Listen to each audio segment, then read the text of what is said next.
बिस्मिल्लाहिर्रहमानिर्रहीम। शुरू करती हूँ अल्लाह के नाम से जो बड़ा मेहरबान नहायत रहम करने वाला है। Welcome to scary story with Seemi Khan. जी तो व्यूअर्स, कैसे हैं आप सब? उम्मीद करती हूँ आप सब खैरियत से होंगे और इस दुआ के साथ कि अल्लाह ताला हम सब को अपनी अमान में रखे, बुरे वक्त और बुरी घड़ी से बचाए, आमीन। जी, तो आज का जो वाक़या मैं आपके साथ शेयर करने जा रही हूँ वो कुछ यूँ है।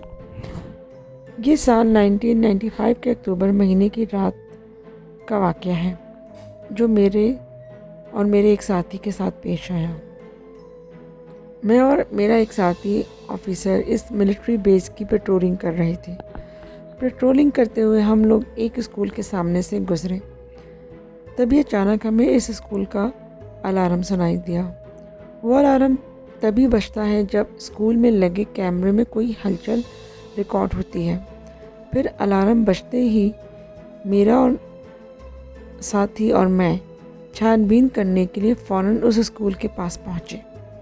हमने जब स्कूल की छानबीन की तब हमें वहाँ पर कोई भी शक करने वाली चीज़ नहीं मिली और हमें इस स्कूल के सारे दरवाजे बंद मिले और साथ ही वहाँ आसपास कोई शख्स भी हमें दिखाई ना दिया। हमने सोचा कि शायद किसी ख़राबी की वजह से अलार्म बज गया होगा, इसलिए हम लोग वहाँ से वापस जाने लगे। लेकिन जैसे ही हम लोग इस स्कूल से थोड़ा दूर गए, ठीक उसी वक्त स्कूल में अलार्म दोबारा से बज उठा। उसके बाद हम लोग दोबारा इस स्कूल में पहुँचे और फिर दोबारा से हमने पूरी जांच पड़ताल की। अब की बार हम स्कूल गए तब हमने देखा कि स्कूल के एक कमरे का दरवाज़ा खुला हुआ था। हमने सोचा कि शायद कोई चोर इस कमरे में घुसा हुआ होगा, इसलिए हमने आवाज़ लगाकर कहा कि जो कोई भी इस कमरे में है चुपचाप बाहर निकल आए। हम पुलिस ऑफिसर हैं, हम तुम्हें कुछ नहीं करेंगे।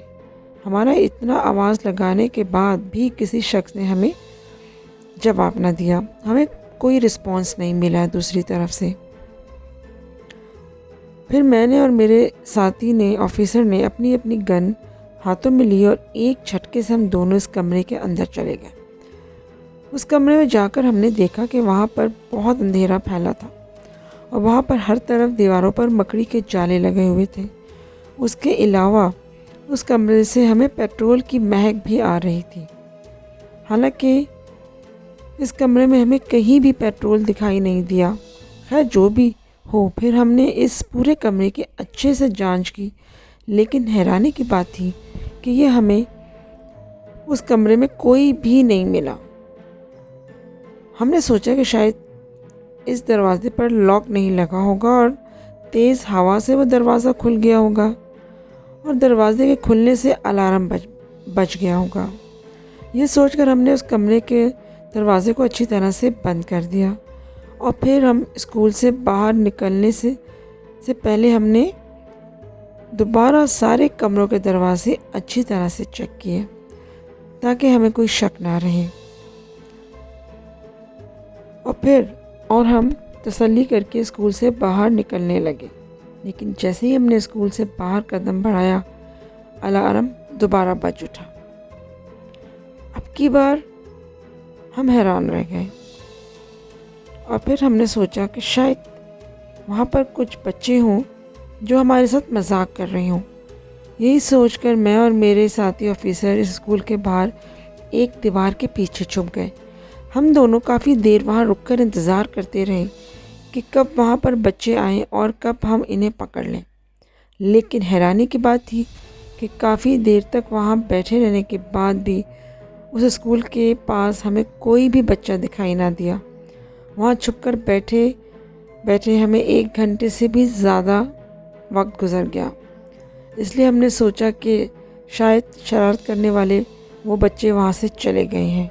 ये सोचकर मैं और मेरा साथी ऑफिसर वापस से अपनी पेट्रोलिंग कार के पास जाने लगे।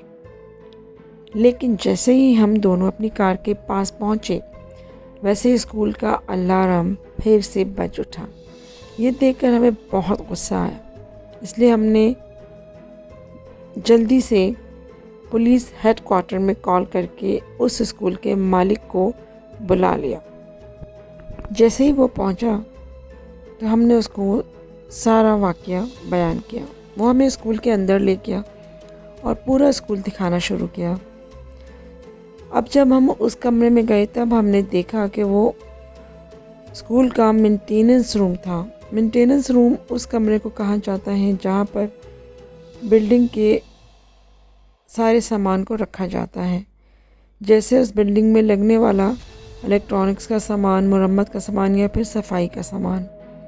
उसमें इतना ज़्यादा सामान रखा हुआ था उस कमरे में कि कोई इंसान वहाँ छुप नहीं सकता था। खैर, हमने उस कमरे में भी अच्छे से छानबीन शुरू कर दी। फिर छानबीन करते समय हमें उस कमरे में किसी छोटे बच्चे के जूतों के निशान दिखाई दिए। वो किसी बच्चे के गीले जूतों के निशान थे। सबसे खौफनाक बात ये थी कि जूतों के वो निशान एक दीवार के पास जाकर गायब हो गए थे। जूतों के इन निशानों को देखने से ऐसा लग रहा था कि जैसे कोई बच्चा चलते हुए इस दीवार के आर पार हो गया हो। जूतों के इन निशानों को देखकर हम तीनों लोग बहुत हैरान रह गए।